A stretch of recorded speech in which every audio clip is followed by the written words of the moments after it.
तो dear student, तो आज हमारा जो टॉपिक है वो है सस्टेनेबल डेवलपमेंट का। तो सस्टेनेबल डेवलपमेंट का मतलब ये है कि जो it refers to the development strategies to meet the needs of present generations without compromising the needs of future generations. यानी हमें जो चीज़ जो डेवलपमेंट करना है, उस डेवलपमेंट के अंदर जो भी हम रिसोर्स यूज़ कर रहा है, ठीक है, तो वो रिसोर्स क्या होना चाहिए कि प्रेजेंट में भी यूज़ होना चाहिए एज वेल एज वो फ्यूचर्स के लिए भी हम यूज़ होना चाहिए। ठीक है, न कि ये है कि आप अभी यूज़ करोगे फ्यूचर्स के लिए कुछ वो जो रिसोर्स आप यूज़ कर रहे हो वो नहीं रहेगा, तो वो सस्टेनेबल डेवलपमेंट में नहीं आएगा। तो सस्टेनेबल डेवलपमेंट में हिंदी में हम आप लोगों ने कहावत भी सुना होगा कि हमारा विकास सबका विकास। ठीक है, तो हमारा जो विकास से हमारा विकास नहीं होना चाहिए, हमारा विकास सबका विकास होना चाहिए कि मतलब हम अपने लिए भी कुछ करें और दूसरों के लिए भी कुछ करें। ठीक है, तो इसका मतलब ये है कि हम अभी जो डेवलपमेंट कर रहे हो प्रेजेंट डेज में, जितने भी हम रिसोर्स यूज़ कर रहे हो, चाहे वो रिन्यूएबल हो नॉन रिन्यूएबल रिसोर्स हो, तो वो जो रिसोर्स ये नहीं सोचना है कि हमें आप हमारे लिए ही काफ़ी है, हम इतना ही यूज़ करेंगे, आगे देखा जाएगा जो होगा।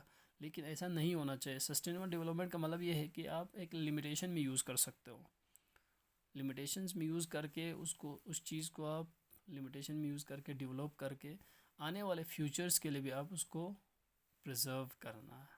ठीक है, तो इसका मतलब यही है कि तो जो इसका जो कंसेप्ट आया, सस्टेनेबल डेवलपमेंट का जो भी कंसेप्ट आया, वो कब आया कि इसका जो डेवलप कंसेप्ट जो है वो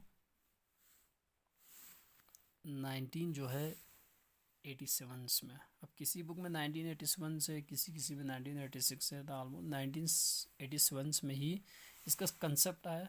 तो कंसेप्ट 97 में आया किस तरह? ठीक है, तो कंसेप्ट इस तरह है कि 1987 के जो टाइम पे क्या हुआ कि ह्यूमंस पॉपुलेशन जो है वो अलार्मिंग रेट पे था, या ह्यूमंस पॉपुलेशन एक्सपोनेंटली ग्रो हो रहा था। जब ह्यूमंस पॉपुलेशन ग्रो हो रहा था तो उनको जब सस्टेनेबल डेवलपमेंट जो है हुआ, तो उनको ये हुआ कि जो भी ह्यूमंस पॉपुलेशन बढ़ रहा है, तो जितना बढ़ेगा उतना रिसोर्स तो होना चाहिए, रिसोर्स भी बढ़ेगा। ठीक है, अगर हम ह्यूमन पॉपुलेशन बढ़ेगा तो नीड्स भी बढ़ेगा, अगर नीड्स बढ़ा तो रिसोर्स ज़्यादा यूज़ होगा। तो वो कंसेप्ट जो है 1987 में आया। तो जो हम क्या सोचते हैं कि जो भी जो सन से जो एनर्जी है, ठीक है, या जो वाटर है, या जो सॉइल है, फॉरेस्ट है, ग्रासलैंड है, जो भी वेटलैंड्स है, ओशियन से जो भी नेचुरल्स जो है, उन सब को हम क्या कर सकते हैं कि रिसाइकल कर सकते हैं। ये भी तो एक रिसोर्स है। ठीक है, तो इसको एक तो हम यूज़ कर सकते हैं प्रेजेंट्स में, एज वेल एज हम इसको फ्यूचर्स में भी यूज़ कर सकते हैं। रिसाइकल करके हम फ्यूचर जनरेशन्स के लिए भी हम प्रिजर्व कर सकते हैं। ठीक है, तो इस यही है कि इसी को हम सस्टेनेबल डेवलपमेंट कहते हैं। अब इसके जो फीचर्स है, फीचर्स ऑफ सस्टेनेबल डेवलपमेंट का, अब फीचर्स क्या है कि rise in per capita income and economics welfare. अब उससे क्या होगा, जो हमारे पर कैपिटा वो इनकम जो है बढ़ेगा, राइज जो है राइज होगा, बढ़ेगा। और उसके अलावा भी क्या होगा कि हमारा जो इकोनॉमिक्स डेवलपमेंट, वो इकोनॉमिक्स वेलफेयर जो है वो भी बढ़ेगा। अगर आपके पास रिसोर्स है, ठीक है, तो उस रिसोर्स को आप यूज़ करोगे एक लिमिटेशंस में, तो वह उससे क्या बढ़ेगा, आपका पर कैपिटा इनकम भी बढ़ेगा। या अगर आपके पास रिसोर्स है, उसी रिसोर्स से क्या होगा, हमारा जो है इंडिया के, जो हमारे देश के क्या होगा, इकोनॉमिक्स भी डेवलप्ड होगा। फर्स्ट। दूसरा ये है कि ability for future generations to meet their needs. उनके लिए भी क्या एबिलिटी होगा, ठीक है, उनके लिए भी रहेगा कि फ्यूचर्स जो आने वाले जनरेशन्स है वो भी तो उस नीड्स को फुलफ़िल कर पाओगे। अगर हम उनके लिए प्रिजर्व करेंगे तो हम उस, अगर रिसोर्स को हम उनके लिए भी रखेंगे या प्रिजर्व करेंगे, हम लिमिटेशन में यूज़ करेंगे, तो वो भी तो अपना नीड्स फुलफ़िल कर सकते हैं। ठीक। अब तीसरा है कि rational use of environmental resource. हमें क्या करना है कि इन्वायरमेंटल जो है रिसोर्स उसको रैशनल ही यूज़ करना है, इन्वायरमेंटल का भी हमें ध्यान रखना है।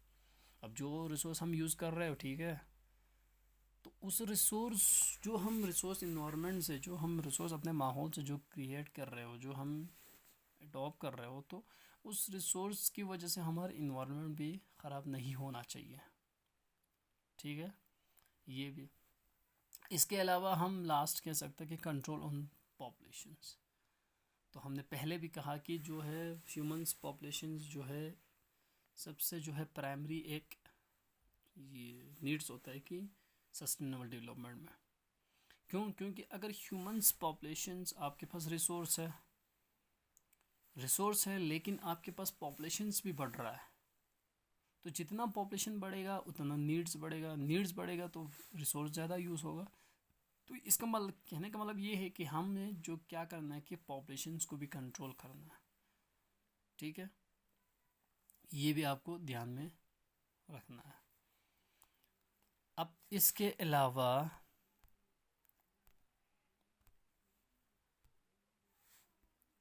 हम कह सकते हैं कि इसके कुछ स्टेप्स हैं जिसकी वजह से हम सस्टेनेबल डेवलपमेंट को और भी हम अच्छी तरह यूज़ कर सकते हो। तो फर्स्ट जो है स्टेप एंड स्ट्रेटजीज जो है, स्टेप जो है क्या है कि डेवलपमेंट का क्या है कि फर्स्टली हम जो है non conventional use of energy हम यूज़ करना है। जो भी non conventional source of energy है हमें वो यूज़ करना है। जैसे कि हम कह सकते हैं नॉन कन्वेंशनल में हमें जो है एयर जो है, विंड है, या हम वाटर है, सॉइल है, उन सबको हमें यूज़ करना, ठीक है। इसके बाद हमें क्या करना है, encourage the use of cleaner fuel, encourage करना है जो भी क्लीनर फ्यूल है। अब आप देख सकते हो कि क्लीनर फ्यूल में आपको जो है ज़्यादातर हमें क्या यूज़ करना है, एलपीजी और सीएनजी यूज़ करना है। क्यों? आप लोगों ने देखा होगा कि जो रूरल एरिया में क्या होता है कि ज़्यादातर जो है कोल, वुड या काउड हम यूज़ करते हैं, ठीक है। उससे क्या होगा कि पोल्यूशंस होगा, ठीक है। तो हमें क्या करना है कि जितना हो सके हमें क्लीनर फ्यूल को यूज़ करना। अब तीसरा होता है कि सेटलिंग मिनी हाइडल प्लांट, जितने भी हमारे जो है हाइडल्स प्लांट जो है सेटलिंग, हमें सेटलिंग करना है कि किसको, जो भी हाइडल जो है प्लांट्स हैं उनको सेटलिंग करना है, ठीक है। या इसके अलावा हम कह सकते हैं ट्रेडिशनल नॉलेज एंड प्रैक्टिस, जो है ट्रेडिशनल नॉलेज, जो भी आपके ट्रेडिशनल में जो नॉलेज होगा उसके हिसाब से काम करना है, या उसके प्रैक्टिस के हिसाब से हमें काम करना है, ठीक है। नंबर 5 हम बायो कंपोस्टिंग करना पड़ेगा। जो भी हमें जो हमारे जो वेस्टेज होता है, या हम कह सकते हैं कि जितने भी हमारे जो है मैन्योर्स हैं उनको बायो कंपोस्टिंग करना है, ठीक है। उस बायो कंपोस्टिंग से क्या होगा कि एक तो हमारा इन्वायरमेंट भी ख़राब नहीं होगा, दूसरा हमें जिसमें से जो बायोस गैस निकल जाएंगे, ठीक है, हम उसको भी यूज़ कर सकते हो, ठीक है। नंबर 6 हमारे पास जो है वो बायो पेस्टिस कंट्रोल, जैसे कि बायो पेस्टिस जो हम इंसेक्टिसाइड्स, हर्बिसाइड्स, पेस्टिसाइड्स जो हम यूज़ करते हैं उसको क्या करना है कि लिमिटेशंस में यूज़ करना है, ठीक है। तो इसके अलावा हमें ऑर्गेनिक फार्मिंग करना है। ऑर्गेनिक फार्मिंग से यानी वो फार्मिंग जो हम क्या करते हैं कि ज़्यादातर हम क्या यूज़ करते हैं, केमिकल फार्मिंग करते हैं, ठीक है, फर्टिलाइज़र जितने भी यूज़ करता है, ठीक है। तो उससे क्या होगा, सॉइल फर्टिलिटी में कमी आ जाएगी। सॉइल फर्टिलिटी जितने भी है अर्थवा में वो सब मर जाएंगे, तो सॉइल फर्टाइल नहीं होगा। तो इसमें हमें क्या करना है, ऑर्गेनिक फार्मिंग करना है। नंबर 8 हमें क्या करना है, recycle the waste into manures, जितने भी हमें वेस्टेज होता है उसको हमें क्या करना है, मैन्योर्स में कन्वर्ट करना है, रिसाइकल करना है, ठीक है। या हम कह सकते हैं अवेयरनेस प्रोग्राम रख सकते हैं हम, ठीक है। सस्टेनेबल डेवलपमेंट के बेस पे हमें अवेयरनेस प्रोग्राम रखना है कि हर जगह पे, हर घर में, हर मोहल्ले में, हर सिटी में हमें जाके कहना है कि सस्टेनेबल डेवलपमेंट में ऐसा है कि रिसोर्स को इतना इसमें यूज़ करना है, फ्यूचर्स का भी हमें देखना है। तो हमें कुछ ऐसे भी हमें प्रोग्राम रख सकते हो, ठीक है। तो लास्ट में जो क्या करना है कि जो भी लॉन्चिंग हमें क्या करना है कि इको फ्रेंडली जो प्रोडक्ट्स हैं, सो ठीक है। तो जितने भी हमें जो भी चीज़ हम यूज़ करना है, जो भी हम प्रोडक्ट यूज़ करना है, वो सब क्या होना चाहिए कि इको फ्रेंडली प्रोडक्ट होना चाहिए, ठीक है। तो ये हुआ हमारा सस्टेनेबल डेवलपमेंट के ऊपर, ठीक है।